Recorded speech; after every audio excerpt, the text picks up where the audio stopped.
ఇలాంటి ఫుడ్ పంపినందుకు ఆ రెస్టారెంట్ వాడికి తిక్క కుదిర్చేశాను. హలో గైస్, నేను మీ ఆంధ్ర అబ్బాయారు.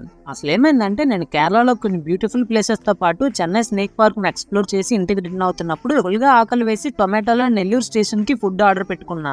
ట్రైన్ అయితే స్టార్ట్ అయిపోయింది, ఇంకా డెలివరీ బాయ్ అయితే ఫుడ్ తేలేదు. ఇంక ఈ రోజుకి ఆకలితో ఉండాలేమో అని అనుకునేసరికి వచ్చేసాన్రా బుల్లోడా అనుకుంటూ ఫుడ్ తెచ్చిచ్చేశాడు. 220 రూపీస్ తీసుకొని ఇలాంటి ఫుడ్ అయితే ఇచ్చాడు. పోన్లే ఎలా ఉంటే ఏంటి, టేస్ట్ బాగుంటే చాలు అని అనుకున్నాను. కానీ ఫుడ్ అయితే చాలా వరస్ట్ గా ఉంది. ఆ చికెన్ పీసెస్ అయితే చాలా దారుణంగా స్మెల్ వస్తున్నాయి. ఆ రెస్టారెంట్ వాడికి బుద్ధి రావాలని వెంటనే టొమాటో యాప్ ఓపెన్ చేసి ఫుడ్ బాగోలేదని పిక్స్ తీసి కంప్లైంట్ రేస్ చేశాను. వాళ్ళు చేసేదేమీ లేక సారీ చెప్పి మనీ అయితే రిఫండ్ ఇచ్చేశారు. మీకు కూడా ఎప్పుడైనా ఇలా జరిగితే మొహమాటం లేకుండా రిఫండ్ కి రేస్ చేయండి. అండ్ అలాగే మీ విశాలమైన హృదయంతో ఈ వీడియోకి లైక్ కొట్టి సరదాగా సబ్స్క్రైబ్ చేసేసుకోండి. ఉంటాను. Love you. బాయ్.